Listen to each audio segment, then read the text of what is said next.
Live at 6 ആരംഭിക്കുകയാണ്. ആദ്യം പ്രധാന തലക്കെട്ടുകൾ.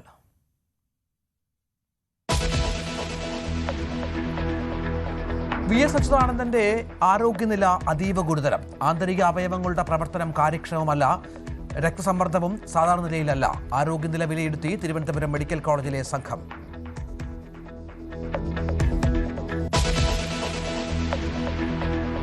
നിയമസഭാ തെരഞ്ഞെടുപ്പിന് തയ്യാറാകാൻ കോൺഗ്രസ്. ജയസാധ്യത കുറഞ്ഞ മണ്ഡലങ്ങൾ തിരിച്ചുപിടിക്കാൻ നീക്കം. 30 സി ക്ലാസ് മണ്ഡലങ്ങളിൽ യുവമുഖങ്ങളെ ഇറക്കും. പട്ടികയുമായി AICC. News 18 exclusive.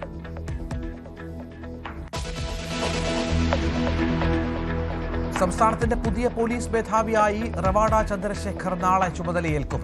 നിയമനത്തിൽ വിമർശനവും വിവാദവും. കൂത്തുപറമ്പ് വെടിവെപ്പ് ഓർമ്മിപ്പിച്ച് P. ജയരാജൻ. പാർട്ടി സർക്കാർ തീരുമാനത്തിനൊപ്പമെന്ന് MV ഗോവിന്ദൻ.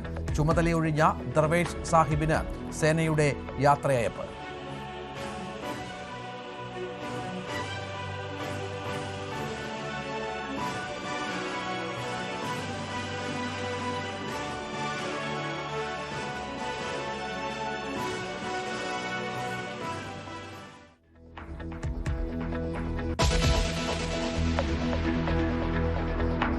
സെൻസർ ബോർഡിനോട് ചോദ്യവുമായി ഹൈക്കോടതി. ജാനകി എന്ന പേരിന് എന്തു കുഴപ്പം? ആവിഷ്കാര സ്വാതന്ത്ര്യത്തിൽ ഇടപെടരുത്. സെൻസർ ബോർഡിനെതിരെ പ്രതിഷേധിച്ച് സിനിമാ സംഘടനകൾ.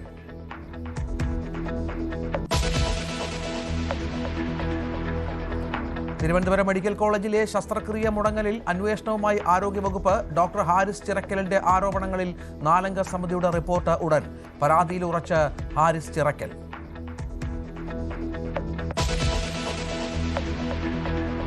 SFI ദേശീയ സമ്മേളനത്തിൽ പങ്കെടുക്കാൻ സ്കൂളിന് നിർബന്ധിത അവധി. അവധി നൽകിയത് മെഡിക്കൽ കോളേജ് ക്യാമ്പസ് ഹൈസ്കൂൾ വിദ്യാർത്ഥികൾക്ക്. അവധി കൊടുത്തത് SFI നേതാക്കൾ ആവശ്യപ്പെട്ട പ്രകാരമെന്ന് ഹെഡ് മാസ്റ്റർ.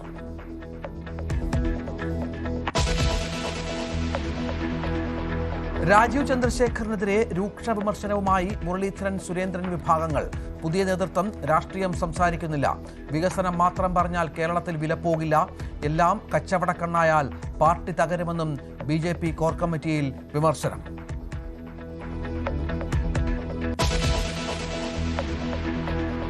ദളിത് പെൺകുട്ടികളെ കേരളത്തിലെത്തിച്ച് മതം മാറ്റാൻ ശ്രമം. 2 പേർ UP-യിൽ അറസ്റ്റിൽ. പണം നൽകി മതപരിവർത്തനത്തിനായി കൊണ്ടുപോയെന്ന് പെൺകുട്ടിയുടെ അമ്മ.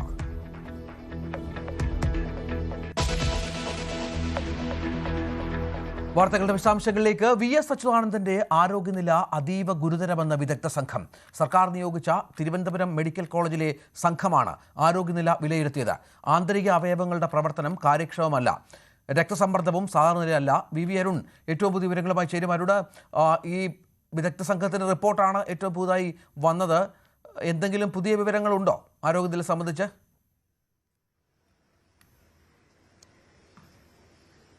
അരിജിത്ത്, വിദഗ്ധ സംഘം സർക്കാർ റിപ്പോർട്ട് സമർപ്പിക്കും. അതീവ ഗുരുതര അവസ്ഥയിലൂടെ VS കടന്നുപോകുന്നു എന്നതാണ് റിപ്പോർട്ടിന്റെ ഉള്ളടക്കം. അദ്ദേഹത്തിന്റെ ആന്തരിക അവയവങ്ങളുടെ പ്രവർത്തനം കാര്യക്ഷമമല്ല. അതിൽ പ്രശ്നങ്ങളുണ്ട്. പ്രത്യേകിച്ച് വൃക്ക ഉൾപ്പെടെയുള്ള ആന്തരിക അവയവങ്ങൾ ശരിയായ വിധം പ്രവർത്തിക്കുന്നില്ല. 22 മണിക്കൂർ ഡയാലിസിസ് നടത്തി സ്വാഭാവികമായും അത് സാധാരണ നിലയിൽ വരേണ്ടതാണ്. പക്ഷേ അത് ഉണ്ടാകാത്തത് തന്നെ എത്രത്തോളം ഗുരുതരമാണ് VSന്റെ ആരോഗ്യനില എന്നത് വ്യക്തമാക്കുന്നു.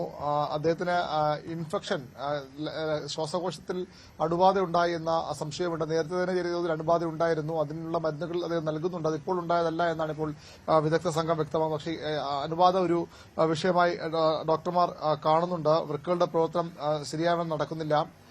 അതുകൊണ്ട് ഡയാലിസിസ് പുനരാരംഭിച്ചിട്ടുണ്ട്.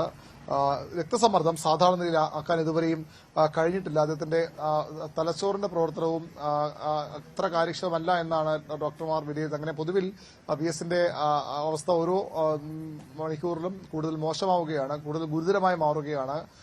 ഡോക്ടർമാരുടെ കർശനമായ നിരീക്ഷണമുണ്ട്. വളരെ കൃത്യമായി തന്നെ ഒരു ഏക ആശ്വാസം അതിൽ പറയുന്നത് മരുന്നുകളോട് ഇപ്പോഴും VSന്റെ ശരീരം പ്രതികരിക്കുന്നു. അതാണ് ഈ അദ്ദേഹത്തിന്റെ ഈ ചികിത്സ സംബന്ധിച്ച് ഡോക്ടർമാർക്കൊരു പോസിറ്റീവ് കാര്യമായി കാട്ടിക്കാനുള്ളത്. ഏതായാലും ഈ വിദഗ്ധ സംഘം മെഡിക്കൽ കോളേജ് ആശുപത്രിയിൽ നിന്നുള്ള തിരുവനന്തപുരം സർക്കാർ മെഡിക്കൽ കോളേജ് ആശുപത്രിയിൽ നിന്നുള്ള വിദഗ്ധർ 7 ഡോക്ടർമാരുടെ സംഘത്തിന്റെ റിപ്പോർട്ട് വൈകാതെ സർക്കാരിനെ കൈമാറും. അദ്ദേഹത്തിന്റെ ആരോഗ്യസ്ഥിതി സംബന്ധിച്ച് എത്രയും വേഗം പഠിച്ച് വിശദമായ റിപ്പോർട്ട് നൽകാനാണ് മെഡിക്കൽ സംഘത്തോട് സർക്കാർ ആവശ്യപ്പെട്ട അടിസ്ഥാന വൈകാതെ റിപ്പോർട്ട് നൽകും.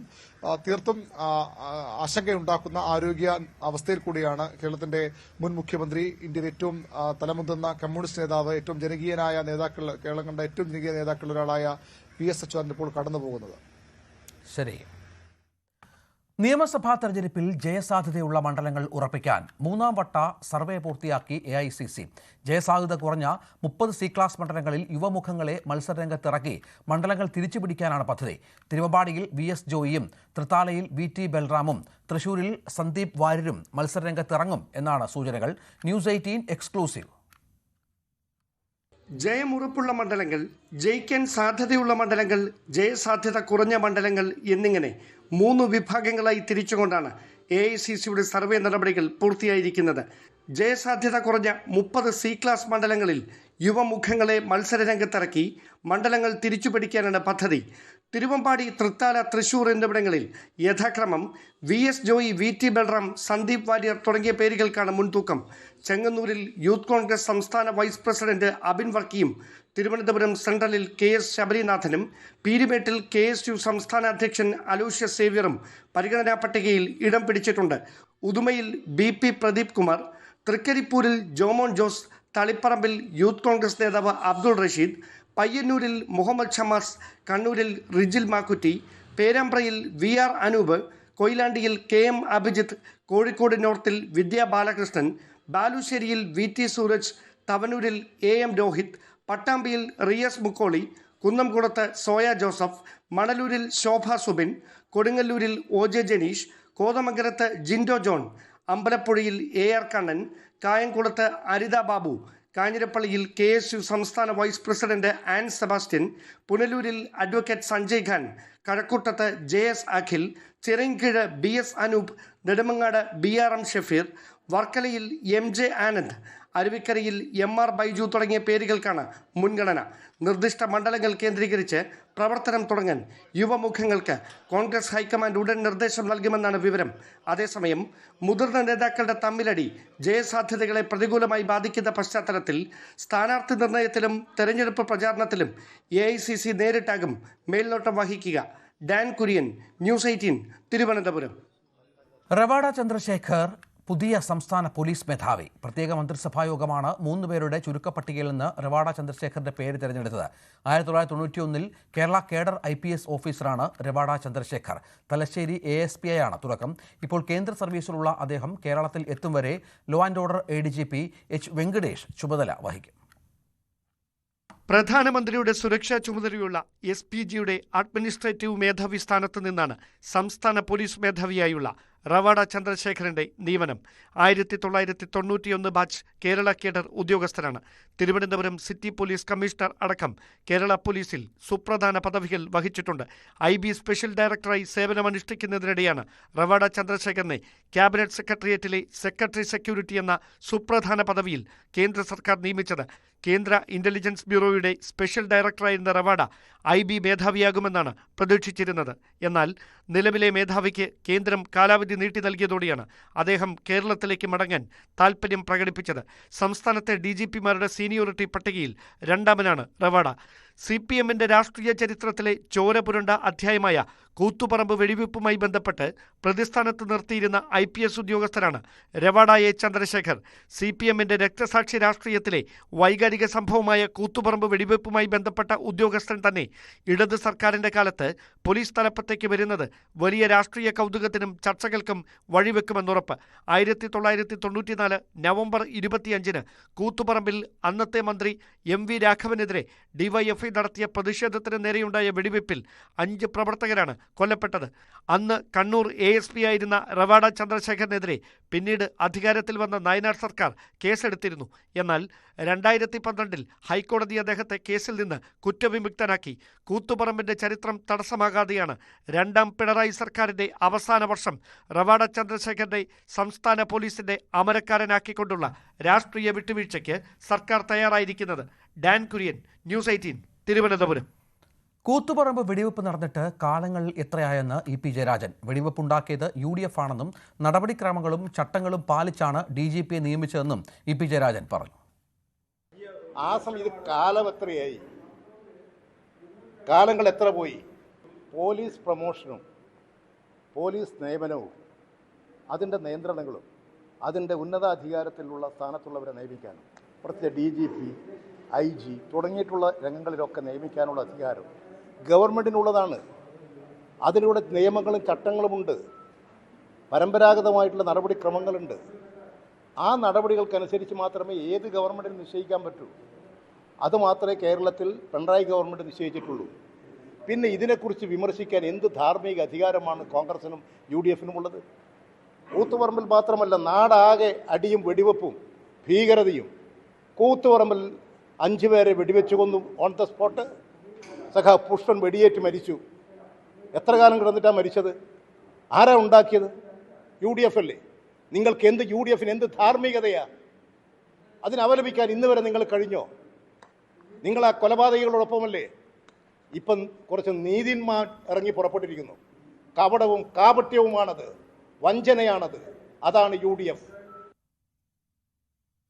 DGPയായി രവിട ചന്ദ്രശേഖർ നിയമിതനായതോടെ കൂത്തുപറമ്പ് വെടിവെപ്പ് ഓർമ്മിപ്പിച്ച് P. ജയരാജൻ. കൂത്തുപറമ്പിൽ വെടിവെപ്പ് നടത്തിയ ഉദ്യോഗസ്ഥരിൽ ഒരാളാണ് രവാഡ. നിയമനം വിശദീകരിക്കേണ്ടത് സർക്കാരെന്നും P. ജയരാജൻ പറഞ്ഞു. മെറിറ്റിന്റെ അടിസ്ഥാനത്തിലാണ് തീരുമാനമെന്നും വിവാദമാക്കേണ്ട കാര്യമില്ലെന്നും ജയരാജൻ പറഞ്ഞു. ഗവൺമെൻറ് തങ്ങളുടെ മുന്നിലുള്ള വന്ന നിർദ്ദേശങ്ങളെ അടിസ്ഥാനപ്പെടുത്തി തീരുമാനമെടുത്തതാണ്. ആ തീരുമാനത്തെക്കുറിച്ച് ഗവൺമെൻറ്റാണ് വിശദീകരിക്കേണ്ടത്. രാഷ്ട്രീയമായിട്ടുള്ള കാര്യം നോക്കുമ്പോൾ പല പോലീസ് ഉദ്യോഗസ്ഥന്മാരും പല ഘട്ടങ്ങളിലും CPMനും അതുപോലെ ഇടതുപക്ഷ പ്രസ്ഥാനത്തിൻ്റെ ഭാഗമായിട്ടുള്ള സംഘടനകൾക്കുമൊക്കെ എതിർപ്പുയർത്തിയ നടപടികൾ കൈക്കൊണ്ടവരുണ്ടാവാം. കൂത്തുപറമ്പ് വെടിവെപ്പിൻ്റെ കാര്യത്തിൽ രവതി ഉൾപ്പെടെയുള്ള ആളുകൾക്കെതിരായിട്ട് വന്ന് ആക്ഷേപം ഉന്നയിച്ചതാണ്. രവതി ഒറ്റക്കല്ല, ഇവരെല്ലാം ചേർന്നുകൊണ്ടാണ് അന്നത്തെ ലാത്തി ചാർജും വെടിവെപ്പുമൊക്കെ ഇടയാക്കിയിട്ടുള്ള സംഘർഷം ഉണ്ടായത്. രാജ്യത്ത് തന്നെ ഏറ്റവും മികച്ച പോലീസ് സേന കേരളത്തിലെ നിന്ന് സ്ഥാനമൊഴിഞ്ഞ സംസ്ഥാന പോലീസ് മേധാവി ഷെയ്ഖ് ദർവേഷ് സാഹിബ് കേരള പോലീസിൽ പരാതി അറിയിച്ചാൽ കാര്യക്ഷമമായ നടപടി ഉണ്ടാകുമെന്ന കാര്യത്തിൽ സംശയമില്ല. ഉന്നത വിദ്യാഭ്യാസമുള്ള നിരവധി പേർ കേരള പോലീസിലുണ്ടെന്നും അദ്ദേഹം പറഞ്ഞു. ഇന്ന് ഈ ദിവസം വളരെ സന്തോഷത്തോടുകൂടി ആണ് ഞാൻ ഇവിടെ നിൽക്കുന്നത്. 5 വർഷത്തോളം സർവീസിന് ശേഷം ഇന്ന് ഞാൻ ഈ പദവിയിൽ നിന്നും വിരമിക്കുകയാണ്. ഇന്ന സമയം സന്തോഷമുണ്ട്, എല്ലാവരിനോടും നന്ദി കടപ്പാടുമുണ്ട്, പ്രൗഡ്നെസ് ഉണ്ട്. ഷെയ്ഖ് ദർവേഷ് സാഹിബിന് സേനാ വിടവാങ്ങൽ പരേഡ് നൽകി. തിരുവനന്തപുരം പേരൂർക്കട SAP ക്യാമ്പിലായിരുന്നു യാത്രയയപ്പ്.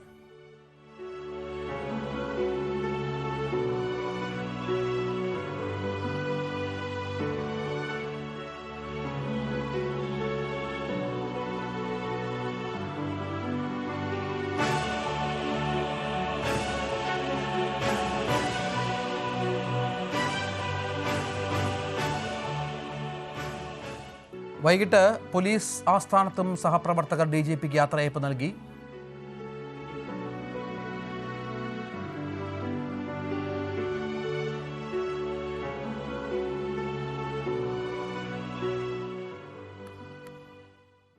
ജാനകി വേഴ്സസ് സ്റ്റേറ്റ് ഓഫ് കേരളയ്ക്ക് പ്രദർശന അനുമതി നിഷേധിച്ച സംഭവത്തിൽ സെൻസർ ബോർഡിനോട് ചോദ്യങ്ങളുമായി ഹൈക്കോടതി. എന്തുകൊണ്ട് ജാനകി എന്ന പേര് ഉപയോഗിക്കാൻ കഴിയില്ലെന്ന് സെൻസർ ബോർഡ് വിശദീകരിക്കണം. ജാനകി എന്ന വാക്ക് നിയമവിരുദ്ധമാകുന്നത് എങ്ങനെയെന്നും കോടതി ചോദിച്ചു. ഹർജി മറ്റന്നാൾ വീണ്ടും പരിഗണിക്കും.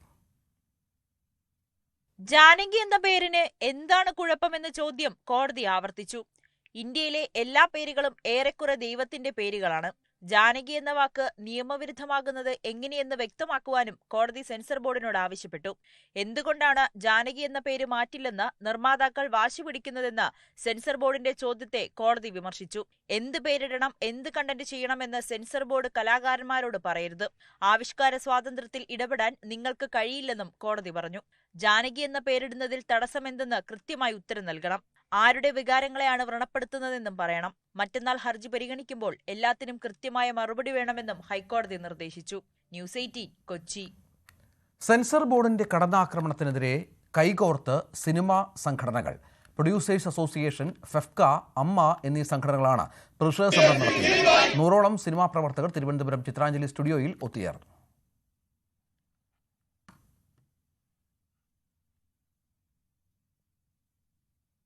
സെൻസർ ബോർഡിന്റെ കടന്നാക്രമണത്തിനെതിരെ സിനിമാ സംഘടനകൾ ശക്തമായി തന്നെ രംഗത്തെത്തുകയായിരുന്നു. തിരുവനന്തപുരം ചിത്രാഞ്ജലി സ്റ്റുഡിയോയിൽ വെച്ചായിരുന്നു സിനിമാ സംഘടനകൾ സമരം നടത്തിയത്. നിർമ്മാതാക്കളുടെ സംഘടന, ഫെഫ്ക, അമ്മ എന്നീ സംഘടനകൾ ഒത്തുചേർന്നുകൊണ്ടാണ് ശക്തമായ സമരപരിപാടി അരങ്ങേറിയത്. സെൻസർ ബോർഡിന്റെ ഈ ജനാധിപത്യ വിരുദ്ധമായ ആവശ്യം അംഗീകരിക്കാൻ കഴിയില്ല എന്ന് ഒറ്റയ്ക്കൊരു തീരുമാനമെടുത്തിരിക്കുകയാണ് സംഘടനകൾ. എന്ത് കാരണവശാലും ജാനകി എന്ന പേരുമായി തന്നെ സിനിമ മുന്നോട്ട് പോകുമെന്നും അല്ലാത്ത പക്ഷം സമരം ഇനിയും നീളുമെന്നാണ് സംഘടനകൾ അറിയിച്ചിരിക്കുന്നത്. സമരത്തിന് നേതൃത്വം ഫെഫ്കയുടെ ജനറൽ സെക്രട്ടറിയായ ബി ഉണ്ണികൃഷ്ണനാണ് നൽകിയത്. വ്യത്യസ്തമായ രീതിയിലായിരുന്നു സമരപരിപാടികൾ നടത്തിയത്. സ്റ്റാർട്ട് ആക്ഷൻ നോ കട്ട് എന്ന് പറഞ്ഞുകൊണ്ടാണ് സിനിമാ പ്രവർത്തകർ അവരുടെ സമരപരിപാടി നടത്തിയത്. കത്രിക കുപ്പത്തൊട്ടിയിൽ എറിഞ്ഞുകൊണ്ടാണ് ഇവരുടെ പ്രതിഷേധം ആരംഭിച്ചത്. തുടർന്ന് നടന്മാരായ ഇന്ദ്രൻസ്, പൂജപ്പുര രാധാകൃഷ്ണൻ തുടങ്ങിയവർ സമരമേളയിൽ സംസാരിച്ചു. ഫെഫ്ക ജനറൽ സെക്രട്ടറിയായ ബി ഉണ്ണികൃഷ്ണൻ തന്നെയായിരുന്നു ഈ സമരപരിപാടിയുടെ അധ്യക്ഷത വഹിച്ചത്. പ്രധാനമായും എല്ലാ താരങ്ങളും സംവിധായകരും പറയുന്ന ഒരു പ്രധാനപ്പെട്ട ആവശ്യം Janaki versus state of Kerala എന്ന സിനിമയുടെ തലക്കെട്ട് അതേപോലെ തന്നെ നിൽക്കുമെന്നും സിനിമയുടെ ഉള്ളടക്കത്തിൽ യാതൊരുവിധ മാറ്റവും സംഭവിക്കില്ല എന്നും തന്നെയാണ്. നാളെ ജാനകി എന്ന പേരും അല്ലാതെ തന്നെ ഉണ്ണികൃഷ്ണനെന്നും റാമെന്നും തുടങ്ങിയ പല പേരുകളും നിരോധിക്കേണ്ട ഒരു സാഹചര്യം എത്തി നിൽക്കുകയാണെങ്കിൽ എവിടെയാണ് സിനിമാക്കാരുടെ ആവിഷ്കാര സ്വാതന്ത്ര്യം എന്നുള്ള ചോദ്യവും കൂടിയാണ് സിനിമാക്കാർ മുന്നോട്ട് വെക്കുന്നത്. എന്തായാലും പേര് യാതൊരു തരത്തിലും മാറ്റില്ല എന്നുള്ള നിലപാട് ശക്തമാക്കി സിനിമാ സംഘടനകൾ മുന്നോട്ട് പോകുമ്പോഴേക്കും വരുന്ന നിലപാടുകൾ എന്താണ്, സെൻസർ ബോർഡ് എന്തൊക്കെയാണ് ഇതുമായി ബന്ധപ്പെട്ട് നിലപാടെടുക്കുന്നത് എന്നുള്ളത് വളരെ പ്രസക്തിയേറിയ ചോദ്യമാണ്. വരുന്ന ദിവസങ്ങളിലും ഈ സിനിമയുടെ release Janaki versus state of Kerala എന്ന പേരുമായി തന്നെ മുന്നോട്ട് പോകുമെന്ന് തന്നെയാണ് സിനിമാ സംഘടനകൾ അറിയിച്ചിരിക്കുന്നത്.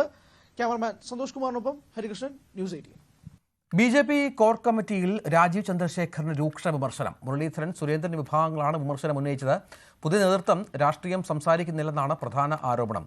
വികസനം മാത്രം പറഞ്ഞാൽ കേരളത്തിൽ വിലപ്പോവില്ല, എല്ലാം കച്ചവട കണ്ണുകൊണ്ട് കാണുന്നത് പാർട്ടിയെ തകർക്കുമെന്നും വിമർശനമുയർന്നു. ഭാരതാംബ വിവാദവുമായി ബന്ധപ്പെട്ട് സെനറ്റ് ഹാളിലെ സംഘർഷത്തിൽ സർവകലാശാല രജിസ്ട്രാർ അനിൽകുമാറിനെ പ്രതിസ്ഥാനത്ത് നിർത്തി വൈസ് ചാൻസലർ റിപ്പോർട്ട്. രജിസ്ട്രാറുടെ പെരുമാറ്റം അനുചിതമാണെന്നും സമഗ്ര അന്വേഷണം വേണമെന്നും മോഹൻ എസ് കുന്നുമ്മൽ ഗവർണർക്ക് നൽകിയ റിപ്പോർട്ടിൽ പറയുന്നു. പരിപാടിയുടെ സംഘാടകരായ ശ്രീ പത്മനാഭ സേവാ സമിതിയുടെ പരാതി ഉൾക്കൊള്ളിച്ചാണ് VCയുടെ റിപ്പോർട്ട്. ഭാരതാംബ വിഷയത്തിൽ സർക്കാർ ഗവർണർ പോര് കടുക്കുന്നതിനിടെയാണ് സർവകലാശാല വൈസ് ചാൻസലറും വിവാദത്തിൽ കക്ഷിയാകുന്നത്. സർവകലാശാലയുടെ ചാൻസലർ കൂടിയായ ഗവർണർ പങ്കെടുത്ത പരിപാടി തടസ്സപ്പെടുത്താൻ രജിസ്ട്രാർ കൂട്ടുനിന്നുവെന്ന സൂചനയോടെയാണ് വൈസ് ചാൻസലറുടെ റിപ്പോർട്ട്. അടിസ്ഥാനരഹിതമായ ആരോപണങ്ങളുടെ പേരിലായിരുന്നു രജിസ്ട്രാറുടെ നടപടി. അനിൽകുമാർ ഉത്തരവാദിത്ത ബോധം കാട്ടിയില്ല, മതചിഹ്നം പ്രദർശിപ്പിച്ചതുകൊണ്ടാണ് പരിപാടി തടഞ്ഞതെന്നാണ് രജിസ്ട്രാർ പറഞ്ഞത്. എന്നാൽ എന്താണ് മതചിഹ്നമെന്നോ ഏതു മതത്തിന്റെ ചിഹ്നമെന്നോ വ്യക്തമാക്കാൻ കഴിഞ്ഞിട്ടില്ല. വേദിയിൽ നേരിട്ടെത്തിയിട്ടും സ്വയം ബോധ്യപ്പെടാൻ പോലും ഇക്കാര്യത്തിൽ രജിസ്ട്രാർക്ക് കഴിഞ്ഞില്ല. ഗവർണർ വേദിയിലിരിക്കുമ്പോഴും ദേശീയഗാനം ആലപിക്കുമ്പോഴും ഹാളിലുള്ള അനുമതി റദ്ദാക്കിയ നടപടിയിൽ റിപ്പോർട്ടിൽ VC ആശ്ചര്യം പ്രകടിപ്പിക്കുന്നുണ്ട്. ഇത് ഗവർണറോടുള്ള അനാദരമാണെന്നും സർവകലാശാലയുടെ വിശ്വാസത്തെ ബാധിക്കുന്നതാണെന്നുമാണ് മോഹൻ എസ് കുന്നുമ്മലിന്റെ വിലയിരുത്തൽ.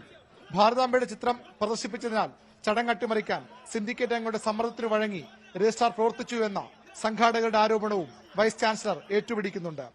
രജിസ്ട്രാർക്കെതിരെ നടപടി ലക്ഷ്യമിട്ടുള്ള നീക്കമാണ് VCയുടേതെന്ന് വ്യക്തം. റിപ്പോർട്ടിൽ വൈകാതെ രാജ്ഭവന്റെ നടപടി നിർദ്ദേശമുണ്ടാകും. ന്യൂസ് 18 തിരുവനന്തപുരം. കോഴിക്കോട് നടക്കുന്ന SFI ദേശീയ സമ്മേളനത്തിൽ പങ്കെടുക്കാൻ സ്കൂളിന് അവധി നൽകിയത് വിവാദമാകുന്നു. മെഡിക്കൽ കോളേജ് ക്യാമ്പസ് ഹൈസ്കൂൾ വിദ്യാർത്ഥികൾക്കാണ് ഹെഡ്മാസ്റ്റർ അവധി നൽകിയത്. SFI നേതാക്കൾ ആവശ്യപ്പെട്ടതിന് അനുസരിച്ചാണ് അവധി നൽകിയതെന്നും വിദ്യാർത്ഥി സംഘടനകളുടെ ആവശ്യം നിരസിക്കാൻ കഴിയില്ലെന്നും ഹെഡ്മാസ്റ്റർ സുനിൽ പറഞ്ഞു. അതേസമയം സമ്മേളനത്തിൽ പങ്കെടുക്കാൻ സ്കൂളിന് അവധി നൽകിയ നടപടി ശരിയല്ലെന്നും പങ്കെടുക്കേണ്ട കുട്ടികൾ ലീവ് എടുത്ത് പോകണമായിരുന്നുവെന്നും KSU നേതാക്കൾ പറഞ്ഞു. ചികിത്സ വേണ്ടതാർക്ക്?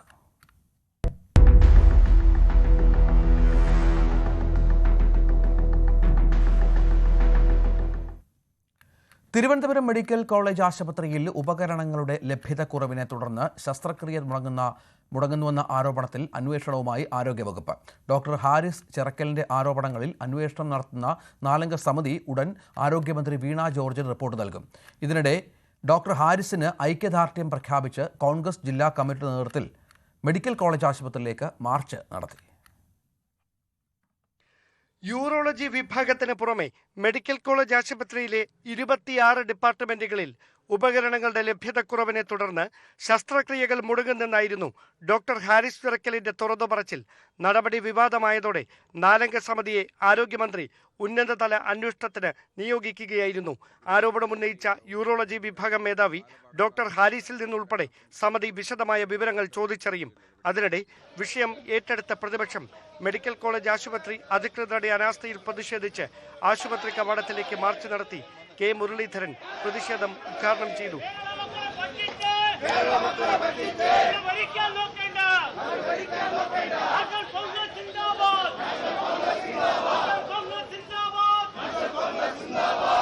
ഒരു സിസ്റ്റം തകരാറാണെങ്കിൽ അതിന്റെ ഉത്തരവാദിത്തം മന്ത്രിക്കാണ്, ഗവൺമെന്റിനാണ്, മുഖ്യമന്ത്രിക്കാണ്. ആം ആദ്മി പാർട്ടിയും മെഡിക്കൽ കോളേജിലേക്ക് പ്രതിഷേധം സംഘടിപ്പിച്ചു. കൂടുതൽ പ്രതിഷേധങ്ങൾ ഉണ്ടാകാനുള്ള സാധ്യത കണക്കിലെടുത്ത് മെഡിക്കൽ കോളേജ് ആശുപത്രിക്ക് പോലീസ് സുരക്ഷ വർദ്ധിപ്പിച്ചു. ന്യൂസ് 18 തിരുവനന്തപുരം. ആശുപത്രികളുടെ പ്രവർത്തനം സുഗമമാകണമെങ്കിൽ സർക്കാർ സംവിധാനത്തെ മാത്രം ആശ്രയിക്കാൻ ആകില്ലെന്ന് എറണാകുളം ജനറൽ ആശുപത്രി സൂപ്രണ്ട് ഡോക്ടർ ഷാഹിർ ഷാ. സർക്കാർ അനുവദിച്ചു തരുന്ന സംവിധാനങ്ങൾ ഫലപ്രദമായി ഉപയോഗിക്കാൻ കഴിയണം. അതിന് പലപ്പോഴും ഉദ്യോഗസ്ഥരുടെ സഹകരണം കൊണ്ട് സാധ്യമാകാറില്ലെന്നും അദ്ദേഹം വ്യക്തമാക്കി. ആശുപത്രികളിൽ ഉപകരണക്ഷാമം ഉണ്ടെന്നുള്ളത് സ്ഥിരീകരിക്കുകയാണ് എറണാകുളം ജനറൽ ആശുപത്രിയിലെ സൂപ്രണ്ട് ഷഹീർ ഷാ. ആശുപത്രികൾ പരിമിതമായ സംവിധാനത്തിൽ പ്രവർത്തിക്കേണ്ടി വരുന്നതിന് പ്രധാന ഉത്തരവാദികൾ ഉദ്യോഗസ്ഥർ തന്നെയാണ്. ആശുപത്രികൾ പരിമിതമായ സാഹചര്യത്തിൽ പ്രവർത്തിക്കേണ്ടി വരുന്നതിൻ്റെ പ്രധാന ഉത്തരവാദിത്വം ഉദ്യോഗസ്ഥന്മാർക്കാണെന്ന് വിശ്വസിക്കുന്ന കൂട്ടത്തിലാണ് ഞാൻ. കാരണം ഇവിടെയുള്ള ഒരു ജനപ്രതിനിധികളും ഒരു സർക്കാരുകളും ആശുപത്രി ശോചനീയമായിട്ട് പോകണമെന്ന് ആഗ്രഹിക്കുന്നില്ല. പക്ഷേ അഡ്മിനിസ്ട്രേറ്റീവ് തലത്തിൽ ചെയ്യേണ്ട ചില കാര്യക്ഷമമായ ഇടപെടൽ കാണാൻ പലപ്പോഴും നമുക്ക് സാധിക്കാതെ പോകുന്നുണ്ട്. എറണാകുളം ജില്ലാ ആശുപത്രിയിൽ ഇത്തരത്തിൽ ഒരുപാട് അവസരങ്ങൾ. ഇപ്പോൾ നമ്മൾ കാർഡിയോ ഹാർട്ട് ട്രാൻസ്പ്ലാന്റേഷൻ വരുന്നു, അതിന് നമുക്ക് സർക്കാർ ആരോഗ്യവകുപ്പ് നമുക്ക് വളരെ പോസിറ്റീവായിട്ട് സ്റ്റാൻഡ് എടുത്തു. പക്ഷേ അതിനുവേണ്ടിയുള്ള സൗകര്യങ്ങൾ ഒരുക്കാൻ നമ്മുടെ ഒരു ഉത്തരവാദിത്വമാണ്. അത് മുഴുവൻ നമ്മൾ പുറത്തുനിന്നുള്ള ഫണ്ട് ഉപയോഗിച്ചാണ് അത് കണ്ടെത്തിയത് തന്നെ. അപ്പോൾ അതുകൊണ്ടാണ് ഞാൻ എപ്പോഴും പറയുന്നത്, ഈ പുതിയ ഡോക്ടേഴ്സ് ദിനത്തിൽ നമ്മൾ ചിന്തിക്കേണ്ട ഒരു വിഷയമാണ്. നമുക്ക് കിട്ടുന്ന അവസരങ്ങൾ ഒരു സാധ്യതകളായി മാറ്റണം. ലഭ്യമായിട്ടുള്ള സംവിധാനങ്ങളിലൂടെ വരുമാനം വർദ്ധിപ്പിക്കാനാകണം. ആ ഫണ്ട് ഉപയോഗിച്ച് മറ്റ് സംവിധാനങ്ങളും പ്രവർത്തിപ്പിക്കാൻ കഴിയും. എറണാകുളം ജനറൽ ആശുപത്രിയിൽ ഒരു മാസം 2500-ലധികം ഡയാലിസിസ് നടക്കുന്നുണ്ട്. ഒരു ഡയാലിസിസ് ചെയ്യാൻ വേണ്ടി നമുക്ക് എല്ലാ കോസ്റ്റും നമ്മൾ ഒരു പുതിയൊരു സിസ്റ്റത്തിൽ മുഴുവൻ HR നമ്മൾ തയ്യാറാക്കി എല്ലാ എക്യുപ്മെൻറ്റ്സും എല്ലാം വാങ്ങിച്ച് എല്ലാ കെമിക്കൽസും റിയേജൻസും കൺസ്യൂമേഴ്സ് എല്ലാം വാങ്ങിച്ച് നമ്മൾ ചെയ്യാനാണെങ്കിൽ നമുക്കൊരു 600 രൂപയാണ് നമുക്ക് ചിലവ് വരുന്നുണ്ട്. 500-600 രൂപയുടെ ചിലവ്, അത് വേരീസാണ്. 650 രൂപ ചിലവ് വരാം. അപ്പോൾ നമ്മളത് അതിൽ നമ്മളൊരു ചാർജിങ് പാറ്റേൺ ഉണ്ട്. ആ ചാർജിങ് പാറ്റേൺ എപ്പോഴും 1 പൈസയെങ്കിലും മുകളിലോട്ട് നിൽക്കുകയാണെങ്കിൽ മാക്സിമം എഫിഷ്യൻസി വർക്ക് ചെയ്യുകയാണെങ്കിൽ നമുക്ക് ലാഭം കിട്ടത്തുള്ളൂ, ഒരു മാർജിൻ കിട്ടത്തുള്ളൂ. അപ്പോൾ അതിൽ വേണ്ടത് ഡയാലിസിസ് നടത്തുക എന്നുള്ളതല്ല, നമുക്ക് ചെയ്യേണ്ടത് പരമാവധി ഡയാലിസിസ് നടത്തുക എന്നുള്ളതാണ്. ആശുപത്രികളിൽ ഉപകരണങ്ങൾ വാങ്ങുന്നതിലും ഫയലുകൾ ചലിപ്പിക്കുന്ന കെടുകാര്യസ്ഥതയുണ്ട്. ഡോക്ടർ ഹാരിസിന്റെ വെളിപ്പെടുത്തൽ രാഷ്ട്രീയ കക്ഷിഭേദമന്യേ കേരള സമൂഹം മുഖവിലക്കെടുത്തു കഴിഞ്ഞു. അതുകൊണ്ട് തന്നെ തിരുവനന്തപുരം മെഡിക്കൽ കോളേജിൽ മാത്രമല്ല, സംസ്ഥാനത്തെ എല്ലാ ആശുപത്രികളിലും വിപുലമായ പരിശോധനയും അനിവാര്യമാണ്. ന്യൂസ് 18 കൊച്ചി. വർദ്ധിപ്പിച്ച റെയിൽവേ യാത്രാ നിരക്ക് നാളെ നിലവിൽ വരും. AC കോച്ച് യാത്രയ്ക്ക് കിലോമീറ്ററിന് 2 പൈസ വീതം കൂട്ടി. സെക്കൻഡ് ക്ലാസ് ഓർഡിനറി നിരക്കിൽ 500 കിലോമീറ്ററിന് മുകളിലുള്ള യാത്രകൾക്ക് കിലോമീറ്ററിന് 1/2 പൈസയാണ് കൂട്ടുക. മെയിൽ എക്സ്പ്രസ് ട്രെയിനുകൾക്ക് കിലോമീറ്ററിന് 1 പൈസ കൂട്ടും. പ്രതിമാസ സീസൺ ടിക്കറ്റ് ചാർജിൽ മാറ്റമില്ല. തൃശൂർ പുതുക്കാട് നവജാത ശിശുക്കളുടെ കൊലപാതകത്തിൽ കൂടുതൽ ശാസ്ത്രീയ പരിശോധനയ്ക്കും തെളിവെടുപ്പിനുമൊരുങ്ങി പോലീസ്. 2 കുട്ടികളുടെയും മരണകാരണം കണ്ടെത്തുക വെല്ലുവിളിയാണെങ്കിലും സാഹചര്യ തെളിവുകളുടെയും ഡിജിറ്റൽ തെളിവുകളുടെയും അടിസ്ഥാനത്തിൽ കേസിൽ തുമ്പുണ്ടാക്കാനാണ് അന്വേഷണ സംഘത്തിന്റെ നീക്കം. ഫോറൻസിക് തെളിവ് ശേഖരണത്തിന്റെ ഭാഗമായി കുട്ടികളുടെ മൃതദേഹം മറവ് ചെയ്ത സ്ഥലങ്ങളിൽ കുഴിയെടുത്ത് വീണ്ടും പരിശോധന നടത്തി.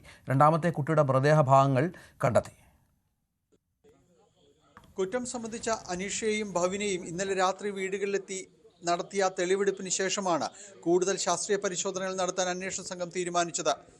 അസ്ഥികളുടെ അവശിഷ്ടങ്ങൾ ലഭിച്ചെങ്കിലും കുഞ്ഞുങ്ങളെ മറവ് ചെയ്ത സ്ഥലത്ത് വീണ്ടും കുഴി തുറന്ന് പരിശോധിക്കാൻ തീരുമാനിച്ചു. പ്രതികൾ കാട്ടിക്കൊടുത്ത 2 സ്ഥലങ്ങളിലും ഇന്നലെ തന്നെ സുരക്ഷ ഒരുക്കിയിരുന്നു. ഇരിങ്ങാലക്കുട RDOയുടെ സാന്നിധ്യത്തിൽ അനീഷയുടെ വീട്ടിലെത്തിയ ഉദ്യോഗസ്ഥർ ഫോറൻസിക് വിദഗ്ധൻ ഡോക്ടർ KS ഉന്മേഷിന്റെ നേതൃത്വത്തിലാണ് പരിശോധനകൾ നടത്തിയത്. 4 വർഷം മുൻപ് ആദ്യം കൊലപ്പെടുത്തിയ കുട്ടിയുടെ ചില അസ്ഥികൾ കൂടി പരിശോധനയിൽ കണ്ടെത്തി.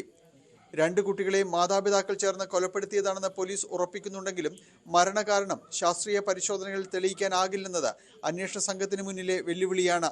ഈ സാഹചര്യത്തിൽ ഡിജിറ്റൽ തെളിവുകളും സാഹചര്യ തെളിവുകളും CDR വിവരങ്ങളും മുഖ്യ തെളിവുകളാക്കി കേസിൽ തുമ്പുണ്ടാക്കാനാണ് അന്വേഷണ സംഘം ശ്രമിക്കുന്നത്. കഴിഞ്ഞ ദിവസം നടത്തിയ തെളിവെടുപ്പിൽ കുട്ടികളെ പ്രസവിച്ചതും പൊക്കിൾ കൊടികൾ മുറിച്ചു മാറ്റിയതും യൂട്യൂബ് കണ്ട് അതിന്റെ സഹായത്തോടു കൂടിയാണെന്ന് അനീഷ പോലീസിന് മൊഴി നൽകിയിരുന്നു. ലാബ് ടെക്നീഷ്യൻ കോഴ്സ് പഠിച്ചപ്പോൾ ലഭിച്ച അറിവുകളും ഇക്കാര്യത്തിൽ തനിക്ക് തുണയായെന്നും അവർ പറഞ്ഞു. 2 തവണ ഗർഭിണിയായപ്പോഴും ഗർഭാവസ്ഥ മറ്റുള്ളവരിൽ നിന്ന് മറച്ചുപിടിക്കാൻ അഴിഞ്ഞ വസ്ത്രങ്ങളാണ് യുവതി ധരിച്ചിരുന്നത്. ഭവനോടുകൂടി കാര്യങ്ങൾ ചർച്ച ചെയ്ത ശേഷമാണ് കൊലപാതകങ്ങൾ നടത്തിയത്. കുട്ടികളെ കൊലപ്പെടുത്തുന്നതിനു മുൻപായി ദൃശ്യങ്ങളും ഫോണിൽ ചിത്രീകരിച്ചിരുന്നതായി യുവതി മൊഴി നൽകിയിട്ടുണ്ട്. ന്യൂസ് 18 തൃശൂർ.